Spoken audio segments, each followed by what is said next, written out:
welcome aboard. Thank you very much for joining us on the second of our Connect Live series. Last time we showed Mjol's Mimir, artificial intelligence powered man, which was very clever, and how it integrates with Creative Cloud and the various aspects of that, Premiere, Photoshop, After Effects. And we were casting around for what to do next. Now we realized we've never actually talked too much about the Mac Pro, which was obviously a fairly significant introduction by Apple, some time ago, of a high-end workstation for the kind of customers that we deal with at Jigsaw 24 in the media and broadcast part of the business, or in every part of the business, but specifically it's designed for the high performance, high demand customers that we have a lot of. And so I thought it was timely to get a little bit under the hood, quite literally, with the Mac Pro, although it was planned to be physical. It's obviously going to be virtual now. And just go through what and why Mac Pro and Afterburner and the graphic cards that you can get with the Mac Pro are a good fit for Premiere customers.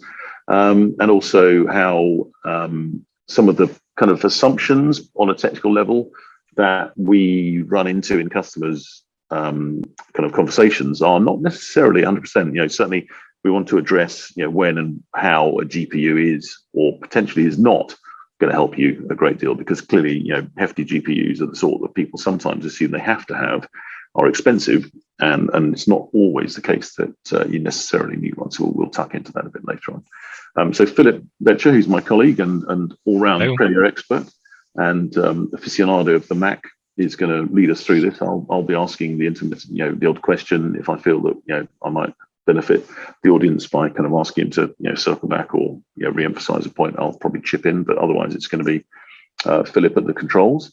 Absolutely. And the physical controls, he's genuinely in the office. He's sitting in our demo room in Soho, which is available now if you feel the urge and are happy and comfortable to come into our offices. We'd be delighted to have you in. We've got a vast amount of equipment in there, not the least of which is a very nice Mac Pro. We've got all sorts of other products and media broadcast goodies to show you. So please do feel free to organise a meeting with us in person. We've got some of our equipment in Soho in Golden Square. And then we also have a dark fiber connection to our data center in East London, where we store even more of our equipment, which is available at distance. And so one of the things that we like to show and are very pleased with how we can demonstrate it live is how you can have equipment that is remote from your facility, and you can sort of operate it independent of your physical location, which is obviously something that's become more of a thing in the last 18 months than it was prior to that, but it's something we've been doing for 3 to 5 years now. But anyway, without further ado, I'll hand over to Phillip. Hopefully this is going to be and the Mac. And without further ado, Phillip, take it away, mate. Thank you very much. Thank you. Yeah. So, hi, I'm Phillip Boettcher. I'm one of the technical pre-sales consultants for Jigsaw 24. And we're going to go through the details as Rupert says. So, what we want to do up first is just a little bit of a... I just realised I forgot to mention that we will do a question and answer at the end. Yes. Feel free to pop any questions in either Q&A or the chat. And we will pick them up either during, if it seems relevant to jump into it then, or we'll kind of come back and answer them all at the end. Absolutely. Yep, no worries. So just first of all, we probably want to go over just a few of the kind of benefits of the Apple and the Mac Pro platform in particular to Adobe and creative professionals, I guess, in this kind of space. I've not really listed any of these in any particular order, but just to kind of highlight some of the kind of pros of the Mac Pro. First up, of course, Apple and Adobe have worked together in partnership for a very long time, in the creative space and back to sort of previous iterations of Mac Pro and other professional workstations, and on the likes of ProRes codec, which has been kind of a staple in the creative industry for a good while. More recently, of course, especially with the development of Apple Metal, which is essentially Apple's own kind of native GPU protocol, and their Afterburner, which comes as a sort of talking point around Mac Pro, which we'll dive into in a little bit. There's a lot of development that goes on between the two companies in this regard, always improving and iterating on performance and the additional levels of support they can bring into the applications. And also very fast on the uptake of new OS releases, so going hand in hand with the sort of stability and security that Mac OS can offer you as a creative user. So as you say there, macOS is a ProRes native environment. The codec itself was initially developed by Apple. ProRes being a very good kind of working codec for these kind of environments, something that is optimized for performance as well. And you have Mac Pro as a new kind of highly configurable approach to Mac, sort of back to the old days of, you kind of like Mac Pro 2009 model, 2010s, those kind of thing, where it's actually a lot more configurable as a creative workstation. I didn't actually put a picture alongside here, but yeah, back to being able to configure with all kinds of PCIe cards and the like, and to provide you a much more well-rounded and potentially a sort of core system for your facility with a lot of grunt to it as well.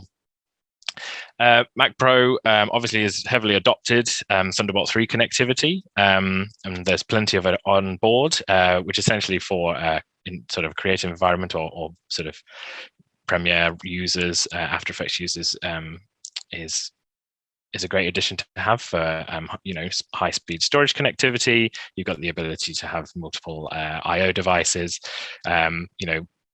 Also got access via the Mac Pro to something like the Apple's new XDR display, which can connect a number of to your system as well via Thunderbolt 3. And the high sort of levels of connectivity don't really stop there either. So you've got 10 gig network ports built in, they're on board, and they're a standard with the Mac Pro as well. So when we dive in a little bit later to the exciting topic of things like media encoder, you've got the ability there to connect with sort of faster network speeds to the likes of shared storage, for example, and really make Mac Pro a good part of an overall facility workflow as well. Not to sort of downplay as well the internal storage on the Mac Pro. So I mentioned here in one of the final points, Mac Pro itself actually comes with flash storage internally. Anything above the base capacity is actually formed of two flash modules. So the internal storage on a Mac Pro, you're looking at over 3 gigabytes a second for sequential read and writes, which make it a very sort of compelling option for high resolution and high frame rate work directly off of that disk, which is whilst there is a cost to it, there's definitely benefits to looking at the higher capacities as well of that internal storage, and then bolstering that with the additional Thunderbolt connectivity and additional drives there. All of which, the likes of Premiere really can take advantage of as additional scratch drives, places for your media cache, and working files and projects as well, all on very fast storage.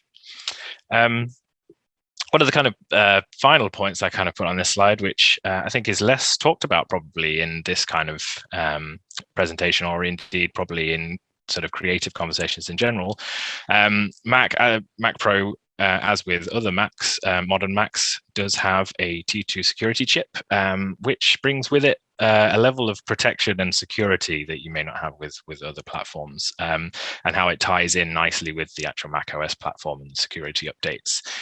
So we talk about that onboard storage. It's very fast, but it is also encrypted by the T2 security chip, which essentially protects your IP that may be on that system. And also protects you from malware injections and any kind of software that might try to run on your system at boot, which you may not want. So it's a little bit of a layer of protection. Even as creatives, we probably want to be considering what risk there might be to the content we're producing, or what that is essentially our bread and butter, is the content that's being created. So there's a level of protection that's offered by the platform as well, and tied nicely with macOS. While we're going through, I've just popped this slide in. If any of you, as Rupert mentioned earlier, have an iPhone to hand, for example, if you navigate to the Mac Pro webpage on Safari on your phone, there is actually just a little way down the page, there's actually an AR link. So whilst we can't be together in person in such large numbers because of current situations, if you want to have a look at a Mac Pro in your office, you can do it with AR through that app while we're going through as well.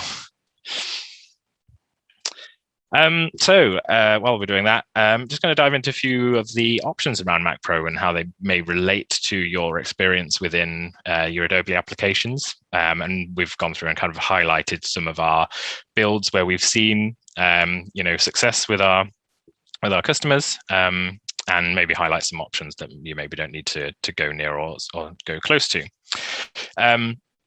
CPU options, they range from an 8-core to a 28-core, and at varying speeds.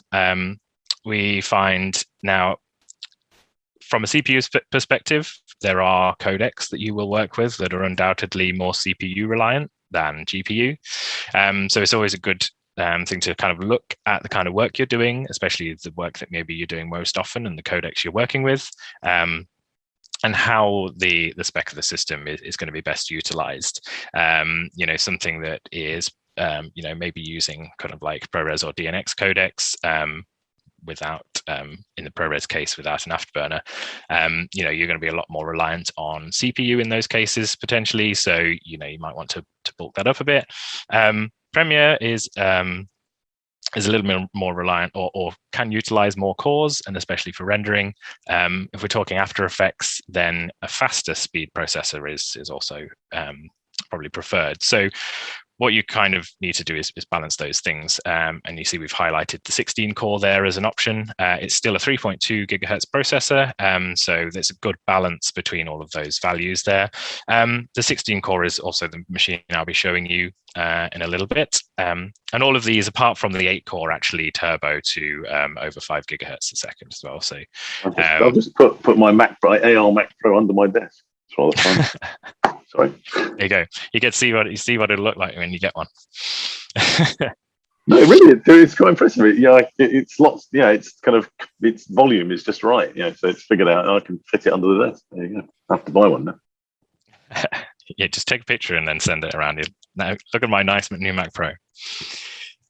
The on the memory side of things, so it's just worth noting, and this is probably a more sort of technical detail, but it is of interest to some. The new Intel processors are actually 6-channel processors, so you're always going to look for like a nice balanced configuration over 6 modules to get the best performance you can get. And hence me highlighting there that one of the base memory options, 32 gig, is actually, although it still would be suitable for some kind of like simple edit cases, it's actually split across just 4 modules, so less optimal than some of the other configurations. The rest of the configurations listed there, they're all actually the standard Apple configurations, which you can do with Apple RAM or with third parties. And all the rest are actually made up of 6 chips. And there are actually 12 slots in the Mac Pro. So any of these configurations would actually, apart from probably the 1.5 terabyte configuration, but more on that in a sec, they'd all come with the ability to expand into those additional slots as well. We highlight the 96 and the 192 gig as the preferred really for these kind of roles. If you're doing editing in Premiere, you're not really going to need much more than those amounts. So yeah, 96, 192 also just gives you that little bit of extra headroom if you're using other applications for graphics and the like. Some of them have a higher requirement for about 128 gig or above, so they're the ones to kind of be looking at there. GPU wise, so this is the kind of contentious point around how much GPU do you really need. There's also been a recent change in the GPUs that are available with the Mac Pro, so it can be a little bit confusing of which to kind of go for. And again, much like the CPU, it really depends on the kind of work you're doing, codecs you're using, and whether they're optimized for GPU as well. So you find stuff like the red codecs will be optimized for GPU decoding. But you may find you're not working with those particularly often, or if you don't want to commit to a higher cost graphics card, there's always the option also to transcode into something that's more CPU based. And they also go hand in hand with each other. So you can't necessarily have a huge, great graphics card with a lot of compute power and not have a CPU to support it in actually processing and getting data to the GPU fast enough. So there's quite a selection there. They range all the way from an 8 gig gigabyte graphics card to a dual 32 gigabyte module. These are actually the MPX modules on the Mac Pro, and they're actually custom designed for the Mac Pro as well. So they run silently because they don't have any fans in. It actually relies on the overall Mac sort of construction and the fans in the actual main chassis to do the cooling. So a point of note there is that the Mac Pro can actually be quite a quiet system as well, even considering all the power that you can put into there. And we've got some storage options there around, obviously the range. As I say, the 256 is a single module, and then the rest are all RAID 2 modules to achieve the capacity, which also achieves the speed that we need for all those kind of roles of like editing with higher frame rate or higher resolution material as well off of there. Afterburner, so it's just a very simple slide, but Afterburner is a product that Apple have brought out with the Mac Pro. It's an acceleration card for ProRes specifically. And as we said at the top of the presentation, there's a lot of kind of work that goes on between Adobe and Apple's kind of technical teams and developers. Afterburner, I believe, currently will do decode for ProRes as of version 14.3, as we can see on the slide there. So there is benefit to it if you are the kind of sort of user that's using, you're doing a lot of maybe ProRes material, or you're using that as your house format, particularly probably higher resolution work in ProRes, or if it's ProRes 4444 or something like that, you will see definite benefits of being able to offload that onto a separate processor. Otherwise, you can rely on the processors of the system that you're running.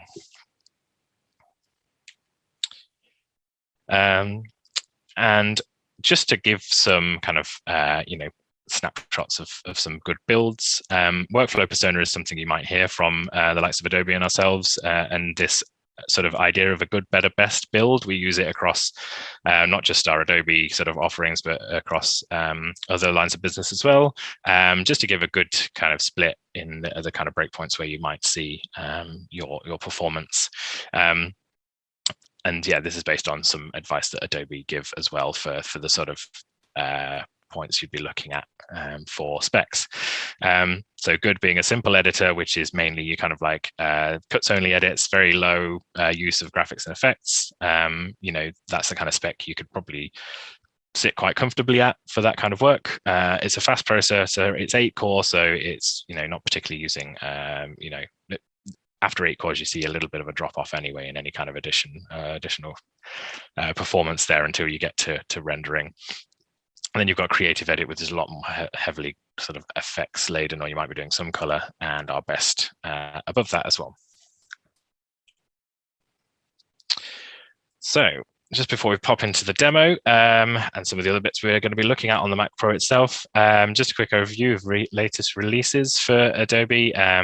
Adobe Premiere in particular, and also just a little bit of sort of a demonstration of kind of the sort of cadence and the amount of updates you might expect to see if you're maybe not yet a Premiere user, or you're not aware of some of these things. Particularly some of the latest releases we'll look at in a moment on our Mac Pro, just to give you an idea of how they run and what you can do. So you've got four specific releases listed there just this year, and you get that sort of level of improvement in the software regularly across the board as well.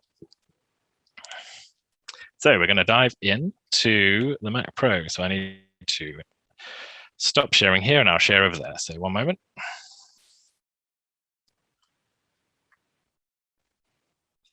And you're going to have to look at the side of my face for most of the rest of the thing.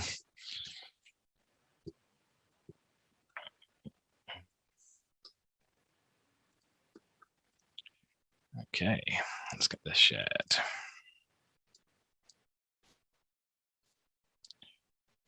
Okay, so we should be able to see that. Rupert, I'll rely on you to say yes, because I don't know if anyone else can. Yeah, there we go. Fantastic. Okie dokie. So, and also while we're going through these bits, what I've done is actually pulled up the activity monitor for you guys. So in the bottom right, you can actually see the kind of load that's on our system. So my CPU current kind of performance and history is here. You can see our model. We've actually got the Vega 2 Duo in this system. So it is, it's an MPX module with two GPU chips in it. And you'll see for the most part, Premiere will only actually make use of one of these, especially during like in-app use. You won't see much actually go across onto a second slot. That's only really coming into effect once you're actually doing renders, where you may have a lot of accelerated effects or other GPU reliant elements there as well. So mostly you're just looking at one of these for the impact on the GPU as well. What I did first of all, just to sort of start this off, and for anybody who's working with kind of red material, this is actually an 8K red piece of material here. And just to show you as well, if you're sort of working in Premiere with these higher resolution or, you know, these kind of codecs, the kind of different performance you might expect to see between your source and program monitors, and how that might differ and be, you know, impacted differently by your system resources. So when you're previewing clips in your source monitor, I'll take this as an example. Let me take this, and this is going to then start. You can see hitting my CPU to play that back. Very little is actually going on the GPU there. When I actually pop over to the program monitor, this is where it can really start to actually leverage that GPU resource as well. So as we start playing through this, and I'll leave it playing a bit longer so there's a bit more to see on the actual stats there. And I apologize if it doesn't quite come through to you guys smoothly, but you'll have to take my word for it that it's coming through. It's smooth on my screen. This is the joy of doing this kind of thing over Zoom. Okay, so and in terms of working with 8K red, as I'm saying, you know, there is you know, an element of the system. Obviously, you've got to decode that content to be able to show it on the screen. This is happening, as you can see now, on that GPU. So it's starting to creep into my GPU history here. And this is for a single layer of this content as well. So I'm essentially being able to play this back without any sort of frame drops or anything, but it's just on the edge of what this system can achieve. And this is, as I say, a 16 core with those 32 gig graphics chips. So this is a good point to mention as well, that you absolutely may want to be working with some kind of proxies for this kind of footage. And, you know, we can see if I switch across into my ProRes project, we've got a number of different setups here. So this again is 8K, but this has actually been put into ProRes 4444. What I have here, again, I can achieve smooth playback. There's very little difference in terms of the actual quality that I'm seeing on the screen. In fact, none. But what you can see is far less system impact because the actual codec is optimized for this kind of workflow. That could be taken a step further if you were using something like an Afterburner to do the decode and do the playback there. So you can see the impact is lower. Still using a fair bit of GPU, but less reliant on overspill into the CPU in this case. Okay. So what we'll do now is just going to dive into some of the kind of new features of Premiere as well, just so you can see those kind of things running. One of the latest features that we have is the speech to text and the captions workflow, which we can go and have a look at now. It's worth mentioning as well, and this is something that if anybody has any questions about this, whether you've seen productions in the past, I'm actually using Adobe Productions as well to just collate and organize my projects for the webinar. and I know that I've spoken to a number of people who are Adobe users that still aren't familiar or aware of productions. So there's that I can take questions on if you're not seen that before. Let me just pop into speech to text. Okay, so what we have here, I'll get into my sequence. We've actually got our dynamic duo, Sax and Matt from our audio team. So this is some content that we've actually cut together and released on, I think, our YouTube channel in the past, so you could always find it there. So I'm going to pop over to my Captions workspace, which is also new. I don't need essential graphics, so let's get rid of those for a moment.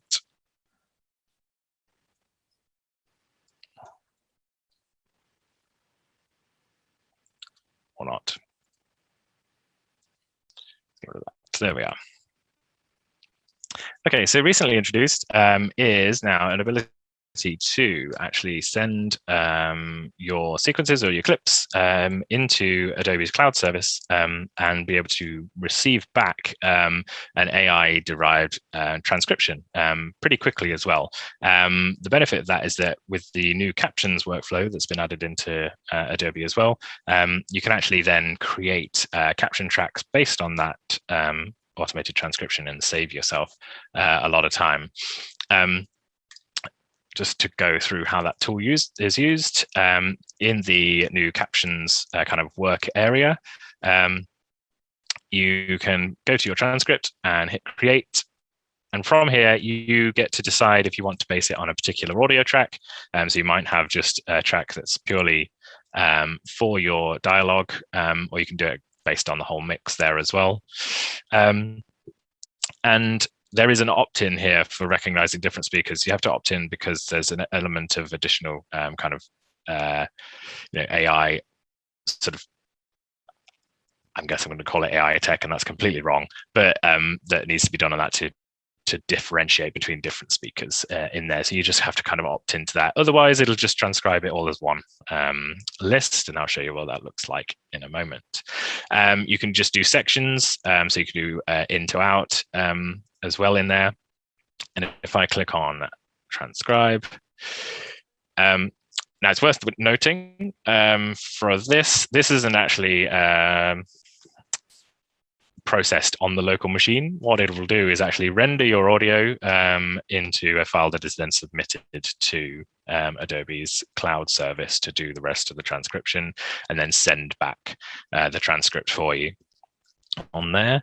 I'm going to put the volume up so you'll actually be able to hear it and see how well matched it is, but I'm going to turn the volume down a bit on these tracks just to make sure we don't. Okay, that's just going to take a few minutes. So what I could do actually while that's working,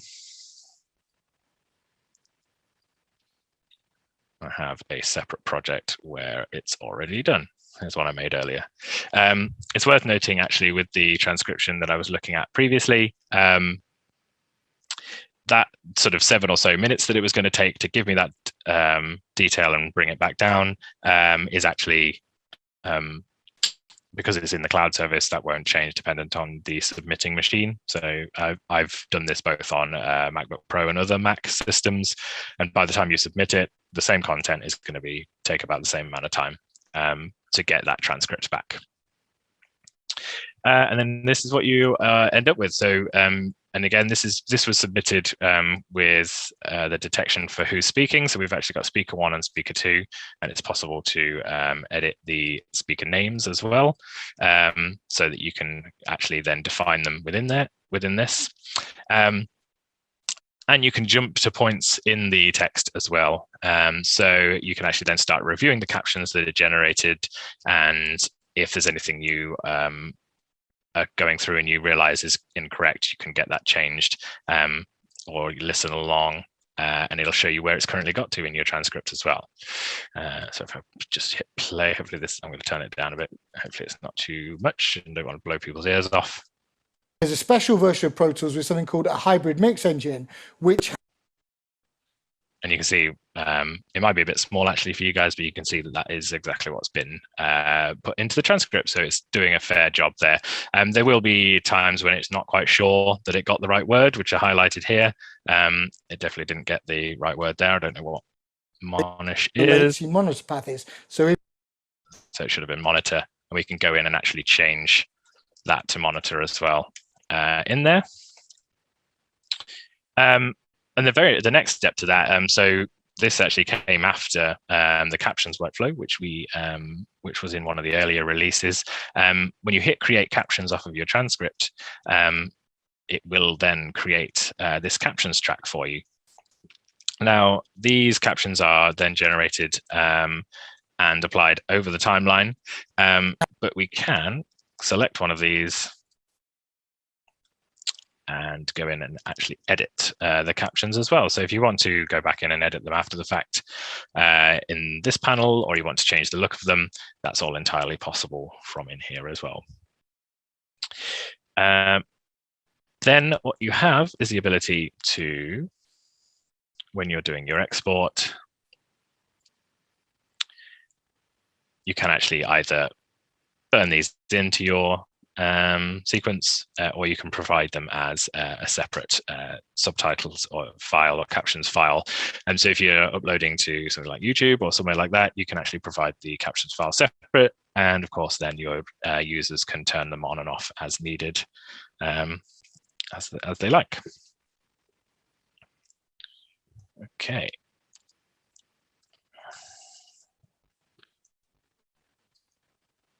What we also had in the latest releases, and something that is actually sort of accelerated by the hardware, I'm just going to pop over to one of my other sequences here.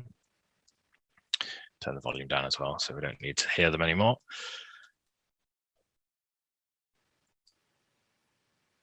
Okay, I'm going to go back to my editing workspace. Okay, so what you also have now is there's been improvements to the performance of scene edit detection, so to make it much faster. So if you're coming back to reversion content or anything like that, or you're looking at archived material, maybe you want to recut something, or in the case of this video, for example, maybe if we were revisiting this, there's a particular jump in here, I think it's about here, where you can see noticeably that the color and the framing of the shot changes a fair bit. So you might want to go in and fix that after the fact as well, as you can see here. So obviously you can cut that out manually, or if there's a lot of instances of that, what you can do is highlight your sequence here. It's actually a clip thing and scene edit detection. You can apply the cuts at each point. There's something interesting and quite useful as well, is you can actually automatically create a bin of your subclips out of that as well. So if you hit that and hit analyze, what's essentially going to happen now is it'll go through and analyze all the cut points within the clip you've got. So you're creating all those subclips again, which can be independently, color corrected. They maybe independently need different effects placed on them. And you can do all that sort of independently of the overall finished piece if you're revisiting like delivered content, for example. You can see here, this one's a little bit of a kind of a combination of GPU and CPU operations. Again, this is a 32 gigabyte graphics card, so it really can utilize a fair chunk of that, and it's flying through being able to do that detection as well. Once we have those clips made, as I say, then we can start looking at being able to sort of independently edit those clips again. While we wait for that for a second, have we got any questions yet so far? I think, let me have a look. Okay, I think we're okay.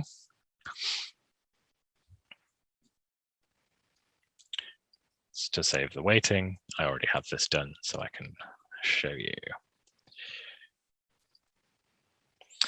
Okay, so what we have here, that same point is we now have all of these individual clips that I can actually be working with.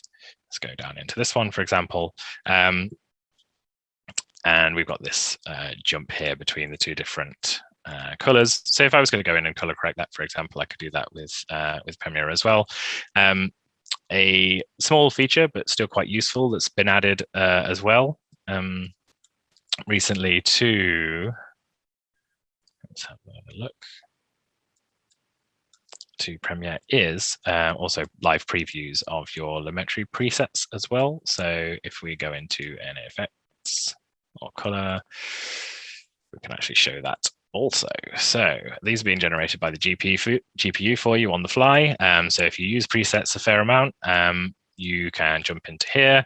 And if we just pull this out a bit so it's a little bit more visible, you can see as I go through on our presets here, this is being provided for us by the GPU doing as some live previews. If I skip around in the timeline, you'll see that actually it does update relatively quickly. So it really gives you a good idea of what that's going to look like in live once it's applied as well. And we can actually see, so let's pop one of those on so we can see,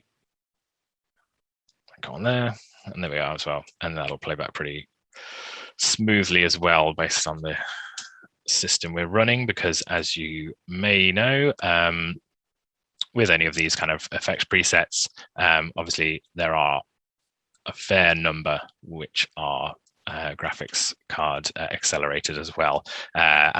As we said at the top of the presentation, that's going to be through Apple's Metal protocol. So we can actually make use of those graphics cards in that manner. Okay. Let me just check.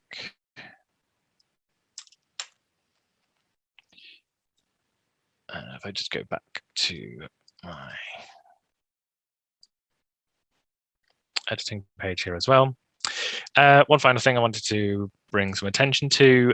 So if you're not familiar with them, there are these things called MOGUTs, or motion graphics templates, that have been introduced into the Adobe sort of ecosystem. Within Premiere itself, you can get some that are you can get them from Adobe stock, or you could be provided them by another kind of element of your facility if you've got After Effects editors, for example. And essentially what they are graphics or sequences from After Effects that have editable elements. So if you're in a scenario where maybe you have the same title sequence or something like that on a series, but you maybe want to obviously change the title name each time you go, this is where you would use motion graphics templates from your kind of graphics department. But let me show you what I mean. Really. Here's one we've got from Adobe stock.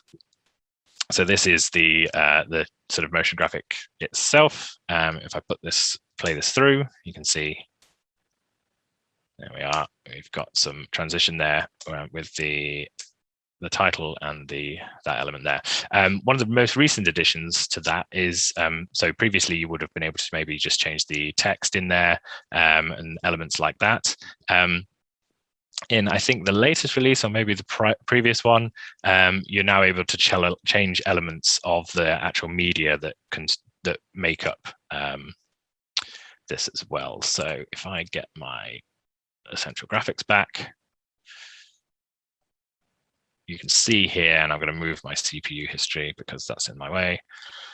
You can see here the elements of the actual graphic that we've loaded into the timeline. And these elements would have been defined by the After Effects artist as elements that they will allow the editor to change. So now we can go ahead and actually change things like the background. So I might want to replace that with, let's just get myself a picture of a Mac Pro.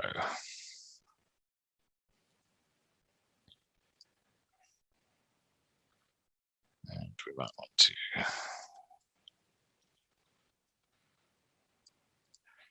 So what we can do now then, you see I've already replaced that background. I can render that, and that will then give me a completely different sort of timeline there. There we are, but with the same elements over the top. So we've got the same text and the same logo. We might want to change this so that we say Mac Pro. And it's as easy as changing the text, but keeping the same transition. So if it's already been defined by your graphics department as the look and feel of that particular sequence, then they have it. That's what you can do from there. Let's change that text color as well, over to white, because we don't want pink for the Mac Pro, and even change the logo here, for example, to an apple, which is terrible because it's black on the Mac Pro. And very quickly, we can re-render that again. Oh, there we go. Not so quickly that time.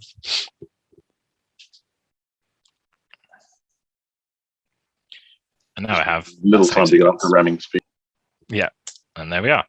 And that's how your motion graphics will work. If you're interested in the After Effects side of that, that's something else which we'll show in a sec. Let me just open one of the motion graphics projects. So in Moggets is pretty cool, isn't it? The way you can keep some parameters, but not all. So you can provide some of the power, but not everything, which is pretty cool.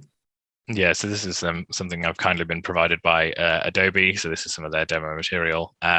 So, in this scenario here, we have something that's probably also another traditional kind of graphic as a lower third. The lower third sort of slides in and generates the titles and things here.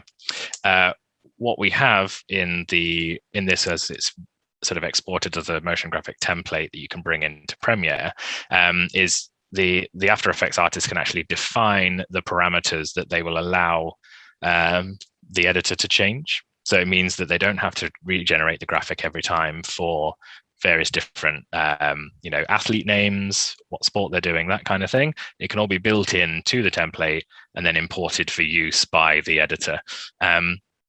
And there's also, so this panel here, the Essential Graphics panel inside of After Effects is where we would define which elements of our composition are the ones we will allow the editor to actually change. And you could be also very particular and add comments in, which you can say only use this color, for example. And we can actually place that in line. So could you adjust? Could you give them a slider that allows you to adjust the speed it comes in at, for example? Yes. So any properties. So if we actually load up this, so this is a lower third. Let's have a look. So I'm loading this into my viewer.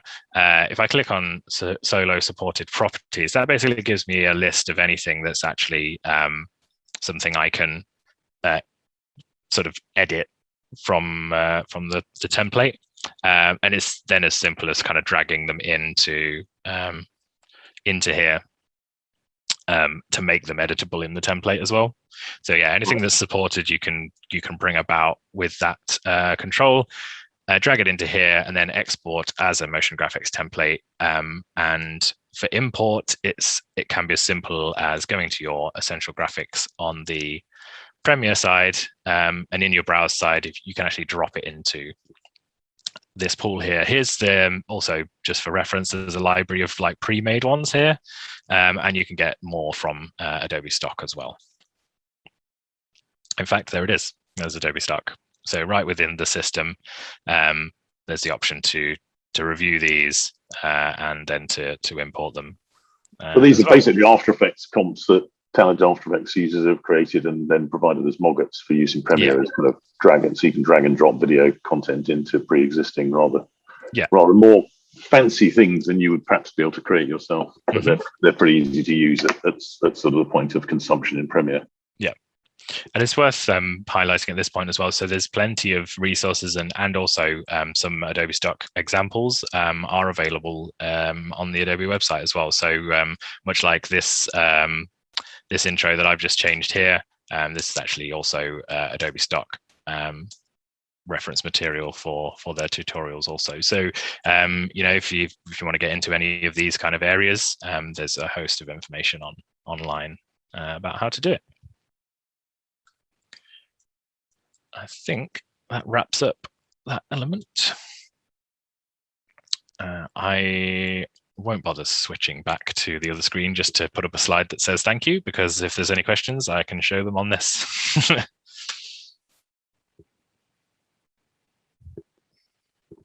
me have a look.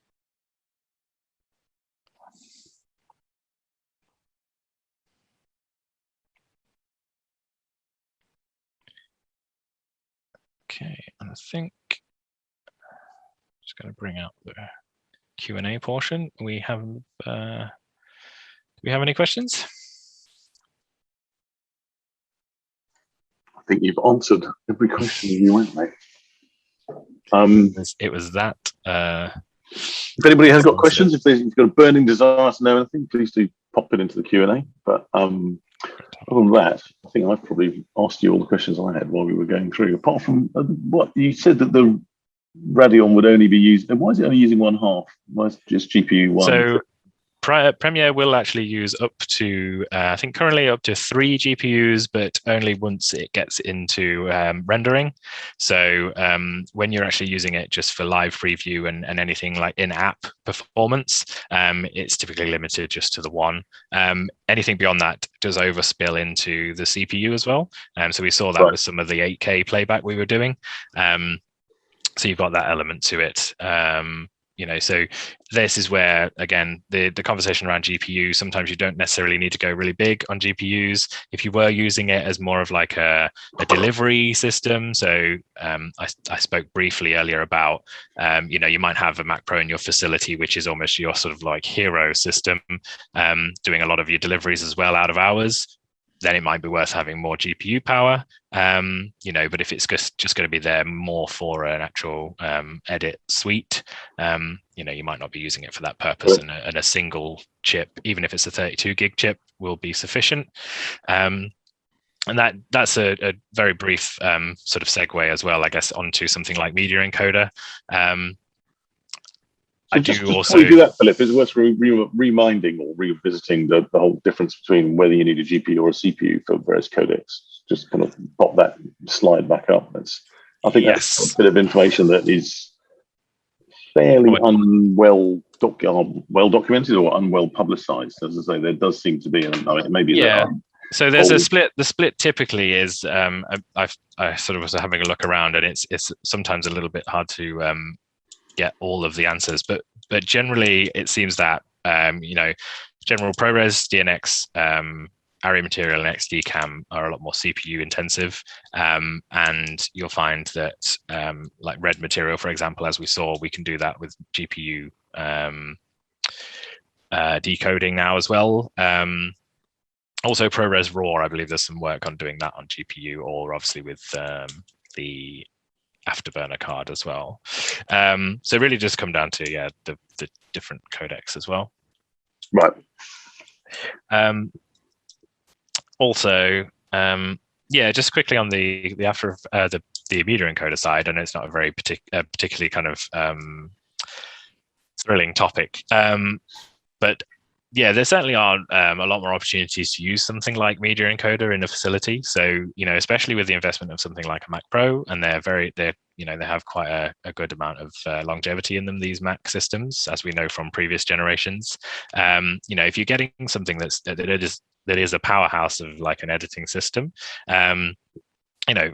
clever use of something like Media Encoder with watch folders can also make for a good delivery system, maybe out of hours and things like that. Yeah, we actually had a couple of customers recently who got people working remotely, and they obviously have laptops and the like at home. They're doing fairly heavy duty work, but clearly it A, consumes their machine at home rendering, and B, doesn't go as fast as they would like. So we've certainly got some instances where we've got people using things like LucidLink as a central drive in S3, working on a project in home on a laptop, let's say a MacBook 16, and then they've got a fairly hefty Mac Pro in the office, and that shared project, shared drive using LucidLink allows them to basically hammer the Mac Pro in the office doing the rendering with the fans, kind of going in a kind of machine room which is air conditioned, and it's kind of chewing through the heavy duty rendering. And the people in the kind of remote locations in their homes or wherever they happen to be, they can get on with the kind of slightly more creative, long-winded decision making without having it sort of tie up their machine. Just kind of cool. Yeah, absolutely. Yeah, you can do things. I mean, there's also watch folders will also pick up on, you don't just necessarily have to queue that up via, having a file to deliver into a watch folder. You can actually place, project files or the like into a watch folder as well, and it will pick up on that essence and find the sequence. So in Premiere, I believe if you place the sequence that you want to have rendered by Media Encoder into the top level or the root level of the project, that will actually be the sequence that it renders out of that project. There's another workflow similar to that where you can actually choose to export your sequence as its own project, and that is something that you can do to put that sequence into the watch folder and have it rendered from that as well. So some interesting workflows around that you can really do to kind of really. One of the ones that Alex was using on the last thing when we did the LucidLink chat is you can obviously have a kind of a workflow where you drop your camera originals in and the Mac Pro chews through generating proxies, which is obviously depending on the amount of footage you shot and the kind of codec they were shot in, that may or may not be a fairly intensive task or constant process if you're shooting a lot or you've got a lot of people out collecting a lot of material during the stage. We saw earlier that the ProRes performance was quite superior to some of the other clips we were looking at. So you could have watch folders set up for various different flavors of ProRes at different resolutions as well, and you can just have a system like a Mac Pro really churn through that very quickly. After coming back from a shoot and prepping all of that. The flip side to that is that Premiere now has quite a good ingest workflow for creating proxies and having a dynamic relink as well. So all worth considering when you're using systems like this, really to get the best out of them and use codecs that are optimized and especially in a Mac environment, using ProRes is something that's native and it will work very well. Brilliant. Thanks, Phil. I think that, unless anybody's got any questions they want to ask at the last minute, I think that's probably what we wanted to cover today. So I think at that point, we will ask you all to give Philip a virtual round of applause silently in your own homes. And we'll hopefully see you again on the next webinar. Thanks very much for your time and attendance. And if, as ever, you've got any questions or would like to pick anything up with us, outbound individually, please do email broadcast@jigsaw24.com, which is a kind of catch-all email for us, and it will get to the right person. Or get in touch and pop into the office. We're always happy to see customers. You can come and see us here in the demo room.